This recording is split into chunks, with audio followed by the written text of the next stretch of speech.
ఢిల్లీలో ఒగ్గుడోలు ప్రదర్శన నిర్వహించి భారత ప్రధాని నరేంద్ర మోదీ మన్ననలు పొందిన చిన్నారులను వేములవాడ బీసీ సాధికారత సంఘం ఆధ్వర్యంలో ఘనంగా సత్కరించారు.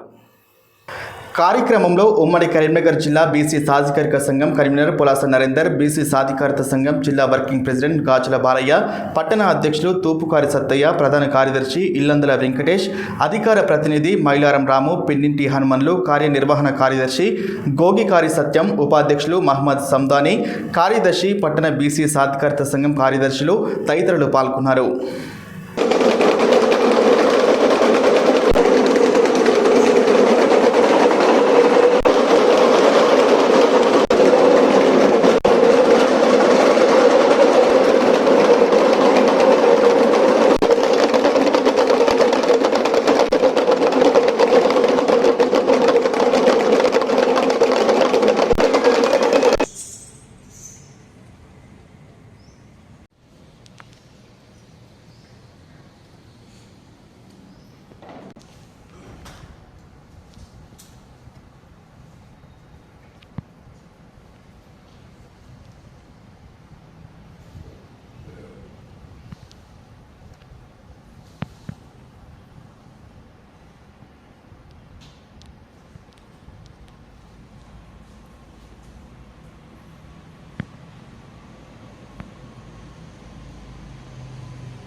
నరేంద్ర మోడీ గారి సమక్షంలో కూడా ప్రదర్శన కార్యక్రమాన్ని అందించి వారి మన్ననలు పొంది వారి ద్వారా ప్రశంసా పత్రాలను అందుకున్న చిన్నారులను ఈ సందర్భంగా అభినందిస్తున్నాము. మరి ప్రదర్శనలు ఉగ్గు కథ,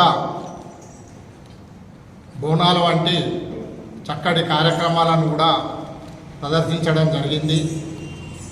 ఈరోజు కళాకారులకు పట్టుదల ఉన్నప్పటికీ, ఉత్సాహం ఉన్నప్పటికీ, శ్రమ వహించినప్పటికీ, డబ్బు వెచ్చించినప్పటికీ కళలకు రోజు రోజుకు ఆదరణ కరువై ప్రభుత్వ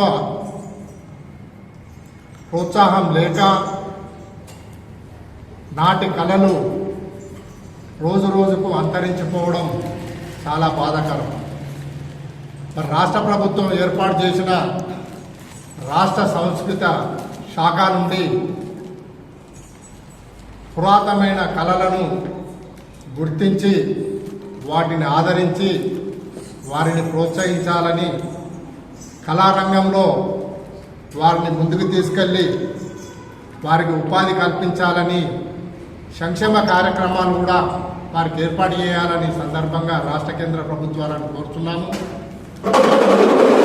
గ్రామీణ ప్రాంతాలలో ఉగ్గు కథలు, బోనాల పండుగలు, భరతనాట్యము, కూచిపూడి, చిర్రగున వంటి కబడ్డీ ఆటల వంటి గంగెద్ర ఆటలు, ఇలా ఎన్నో నాటి కళలు కనుమరుగై నేటి కనబడడం లేదు.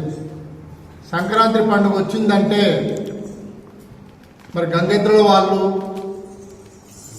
హరిదాసులు చిరుతలు పట్టుకొని ఇంటింటి ముంగట తిరిగి ఎన్నో విన్యాసాలను చేస్తే ఆ పండుగకు కళాకారుల ద్వారా మంచి ఆదర్శన, దానికి ఒక ప్రాముఖ్యత ఏర్పడి మరి అందరూ ప్రజలు సంతోషించేవారు.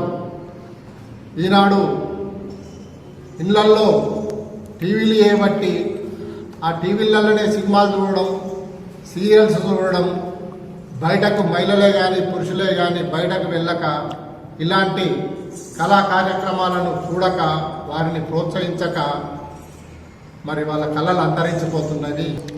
మరి ఏదైతే ఇంతకుముందుకు మా నరేంద్ర అన్న గారు చెప్పినట్టు ఎన్ని కళలు అంతరించిపోతున్న తరుణంలో మరి ఈరోజు ఒగ్గు కళాకారులు అంటే నిన్ననే గుండెలు వెళ్ళాను. అక్కడ ప్రతి ఒక్క ఒగ్గు కళాకారులు లేదే అక్కడ మల్లికార్జున స్వామికి పట్టం అనేది వేయలేము. మరి అలాంటి పరిస్థితుల్లో ఇక్కడ ఈ కరీంనగర్ జిల్లాల ప్రాంతంలోనే ఒగ్గు కళాకారులు కొమ్రవెల్లి మల్లికార్జున స్వామి దేవాలయంలో, ఇక్కడ రేగులకుంట ఎల్లమ్మ తల్లి దేవాలయంలో ప్రతి దగ్గర కూడా ఈరోజు ఒగ్గు కళాకారులు కళలు అంతరించిపోకుండా మరి ఇంత చిన్న ఏజ్లో అయినా కూడా ఇంత చిన్న పిల్లలను మరి చూస్తుంటే ఒక 10-12 సంవత్సరాల పిల్లలు ఈరోజు వాళ్లకు ట్రైనింగ్ శిక్షణ ఇప్పించి వాళ్ళను రాష్ట్రంలోనే ఒగ్గు కళాకారులకు ఎంతో పేరు వచ్చే విధంగా కృషి చేసి మరి ఆ కృషిని మరి ఈరోజు ఢిల్లీ ప్రధానమంత్రి మరి ఢిల్లీ రాజధానిలో మన దేశ రాజధానిలో ఇక్కడ మన ప్రాంతం బిడ్డలకు అవకాశం మరి వారికి వచ్చిందంటే అది చాలా అదృష్టంగా భావిస్తూ నేను కూడా ఈరోజు మా బీసీ సాధికార సంఘం కానీ మా మున్నూరుకారు సంఘం కానీ ఆ పిల్లలకు సన్మానం చేస్తున్నామంటే ఎంతో నాకు చాలా గర్వంగా ఉంది. మరి వాళ్లకు చిన్న పిల్లలు అంత దూరం పోయి ఢిల్లీలో ప్రదర్శన ఇచ్చి ప్రధానమంత్రి నరేంద్ర మోడీ గారి మన్ననలు పొంది మరి ఇక్కడికి వచ్చిన తర్వాత వెంటనే నేను వాట్సాప్లో చూసి మా నరేంద్ర గారికి చెప్పడము, ఈరోజు పిలిచి వారికి ఆత్మీయ సన్మానం చేయడము.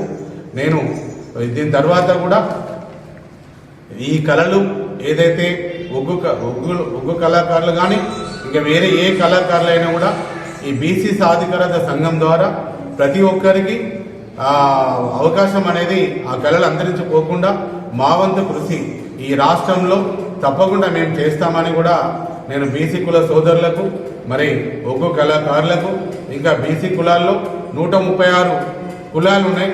ఈరోజు దానిలో ఎవ్వరికి కుల వృత్తులు అంతరించిపోకుండా బాధ్యత తీసుకుంటానని కూడా నేను ఈ మీడియా ద్వారా మీ అందరికీ కూడా నేను తెలియజేస్తున్నాను. మరి రాబోయే కాలంలో కూడా సుద్దాల గ్రామంలో శరత్ విజయదశమి రోజు ముందు అక్కడ బతుకమ్మ పండుగ రోజు చాలామంది అమ్మాయిలకు కళాకారులకు ఎంతో శిక్షణ ఇచ్చి ఎన్నో విన్యాసాలు చేశారు. దానికి మన ప్రభుత్వ వైపు ఆర్ శ్రీనివాస్ గారు, వేమనాడు ఎమ్మెల్యే గారు, నేను ఇద్దరం హాజరైనాము. మరి చాలా సంతోషం అనిపించింది. ఎందుకంటే ఈ రాజన్న సిరిసిల్ల జిల్లాలో కూడా కళాకారులకు మరి ఎంతో ప్రాధాన్యత ఉండాలి. మరి రాజరాజేశ్వర స్వామి పుణ్యక్షేత్రం కాబట్టి ఇక్కడ ప్రతి ఒక్కరు కూడా మేము వారికి ఆదుకోవడానికి కానీ వారు చేసే కళలకు అంతరించిపోకుండా మా వంతు సహకారం ఇస్తామని కూడా తెలియజేస్తాము. శరత్ కూడా నేను ఆ రోజు సుద్దాల గ్రామంలో అక్కడ ఆ ప్రదర్శన జరిగిన తర్వాత మళ్ళీ సంవత్సరం కూడా ఆగిపోకుండా మళ్ళీ నా వంతు కూడా నేను 50,000 రూపాయలు వచ్చే సంవత్సరం కూడా నేను ఇస్తాను తెలియ